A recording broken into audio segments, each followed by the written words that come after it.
Hello friends. तो आज का जो हमारा टॉपिक है वो आपके बीएड कोर्स का बहुत ही इम्पॉर्टेंट पार्ट है। हमारा वीडियो है लेसन प्लान पर। तो बीएड के सभी स्टूडेंट को लेसन प्लान बनाना सीखना बहुत ही ज़रूरी होता है, ठीक है। तो चलिए देखते हैं कि लेसन प्लान का कौन सा सही तरीका है। वैसे लेसन प्लान बनाने का बहुत सारे टाइप हैं, लेकिन जो ईजी तरीका है मैं वही आप सबको बताऊँगी। तो चलिए देखते हैं लेसन प्लान कैसे बनता है। तो लेसन प्लान चाहे किसी भी सब्जेक्ट का क्यों ना हो, सभी सब्जेक्ट के लिए इसी इजी फॉर्मेट का यूज किया जाता है। आप सभी से रिक्वेस्ट है कि आप सभी अपने मोबाइल को फुल स्क्रीन पर कर लें। तो आप देख पा रहे हैं ना स्क्रीन पर। तो ये हमारा डिटेल्ड लेसन प्लान। तो इस फॉर्मेट को आप ध्यान से देखिए।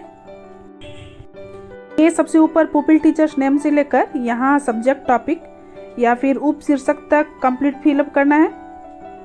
चाहे किसी भी सब्जेक्ट का आप लेसन प्लान बना रहे हैं, इसको फिलअप करना कंपलसरी होता है, ओके। इसमें सबसे पहले आता है पुपिल टीचर्स नेम। इसमें आप अपना नाम फिल करेंगे। फिर जिस स्कूल में आपने टीचिंग प्रैक्टिस या फिर पीओटी के लिए गए थे उस स्कूल का नाम फिल करना है। मैंने यहाँ पर लिखा है रामविलास 10+2 हाई स्कूल। फिर है सब्जेक्ट, इसमें हिंदी मैथ साइंस कुछ भी हो, जो भी आपका सब्जेक्ट है उसे फिल करना है। तो मैंने यहाँ पर हिंदी भरा है क्योंकि मेरा जो ये लेसन प्लान है वो हिंदी विषय पर बन रहा है। इसके बाद शीर्षक या टॉपिक है, तो मैंने यहाँ पर हिंदी की एक कविता कन्यादान भरी है जो मेरा टॉपिक है, ओके।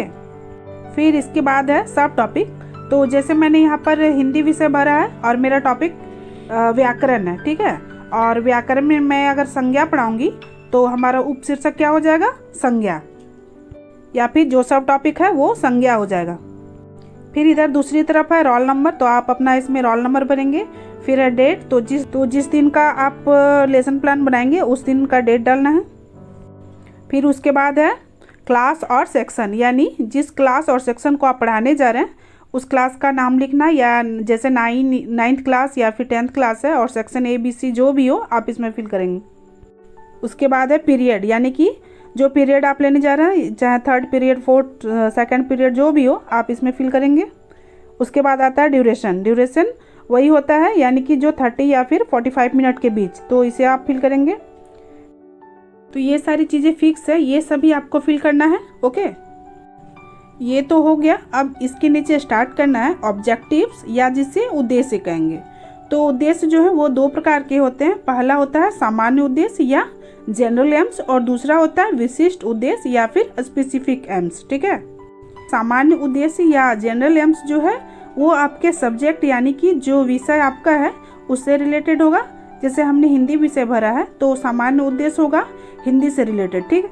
जैसे हिंदी भाषा के महत्व को समझाना या फिर हिंदी भाषा को बढ़ावा देना आदि हो सकता है। इसी तरह विशिष्ट उद्देश्य या फिर जो स्पेसिफिक ऑब्जेक्टिव्स है वो आपके टॉपिक से रिलेटेड होगा। जैसे हमारा टॉपिक है कन्यादान, तो इससे रिलेटेड है। जैसे कन्यादान के समय माँ की क्या अवस्था होती है, इसे बता पाने में सक्षम होंगे कौन, बच्चे। तो ये दोनों उद्देश्य हो गए। इसके बाद है रेफरेंस टू यूज, या संदर्भ प्रयोग किए गए। इसमें कौन सा बुक है और कौन से क्लास का है, जैसे NCERT की बुक है या फिर क्लास 10th की बुक है, इसको फिल करना है। फिर यहाँ लास्ट नीचे है मेथड ऑफ टीचिंग। तो इसमें क्या भरना है कि कौन कौन सी टीचिंग मेथड का आप यूज कर रहे हैं। जैसे कथन विधि हो गया, पाठ्य पुस्तक विधि हो गया, व्याख्यान विधि हो गया, तो ये सभी यहाँ पर फिल कर देना है। इसमें 2-3 मेथड को फिल करके एक्सेट्रा कर देंगे, ठीक है। ये व्याख्यान विधि जो हमने भरा है ना वो एक कॉमन मेथड है, तो इसको किसी भी सब्जेक्ट में आप इसको फिल कर सकते हैं। इसके बाद है technique and skill of teaching, यानी कि तकनीक और कौशल। तो इसमें फिल करेंगे जैसे प्रश्नोत्तर तकनीक हो गया और वर्णनात्मक तकनीक, ठीक है। अलग अलग जो टेक्निक्स है हमारे पढ़ाने के, उन सबको इसमें फिल करना है। फिर इसके बाद है शिक्षण सूत्र या मैक्सिम्स ऑफ टीचिंग। तो इसमें हम देखेंगे बहुत सारे शिक्षण सूत्र हैं, जैसे ज्ञात से अज्ञात, मूर्त से अमूर्त, सरल से कठिन, विशेष से सामान्य तक आदि। लेकिन हमें फिल करना है ज्ञात से अज्ञात, जिसे फ्रॉम नॉव टू अननॉव कहेंगे, और सरल से जटिल जिसे हम कहेंगे फ्रॉम सिंपल टू कॉम्प्लेक्स।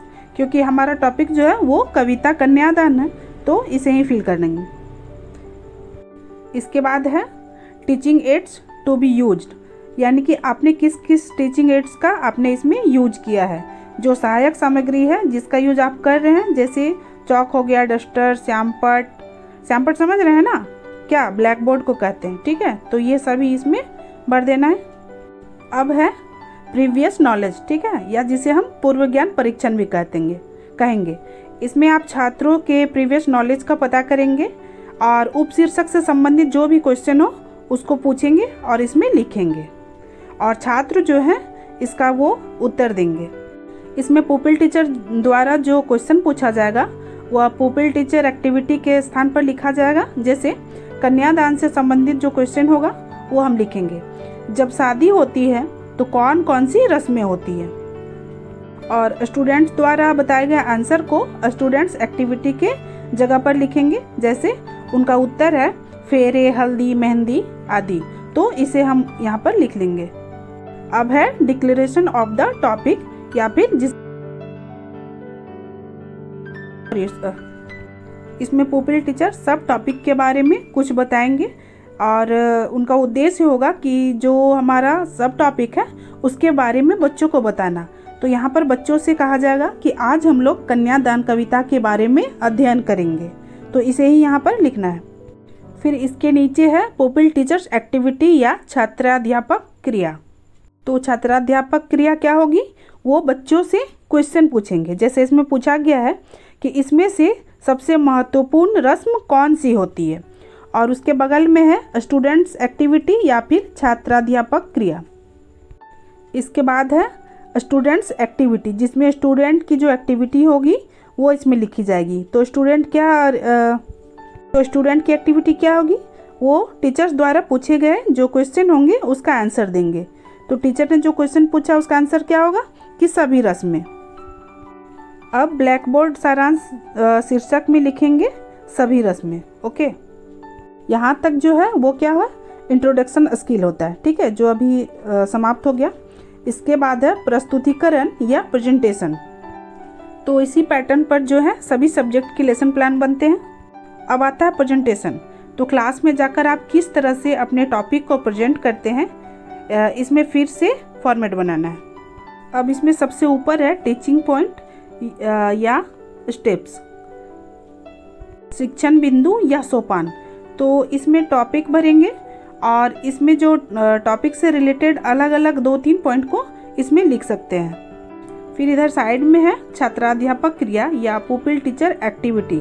तो इसमें लिखेंगे कि लेखक कवि ऋतुराज द्वारा लिखित लेख है जो आज एक्सप्लेन करने वाले हैं, जो आप एक्सप्लेन करने वाले हैं उसे लिखेंगे। ओके, उसके बाद इधर बगल में है स्टूडेंट एक्टिविटी या छात्र क्रिया। इसमें क्या लिखेंगे कि छात्र जो है वो ध्यानपूर्वक सुनेंगे, क्योंकि आप जो एक्सप्लेन करेंगे तो स्टूडेंट की एक्टिविटी क्या होगी कि वो ध्यानपूर्वक सुनेंगे आपकी बातों को। फिर यह नीचे देखिए, यहाँ पर लिखा हुआ शिक्षण नीतियाँ, यानी कि आपने किस किस शिक्षण नीति की या टीचिंग स्ट्रेटजी की का प्रयोग किया है।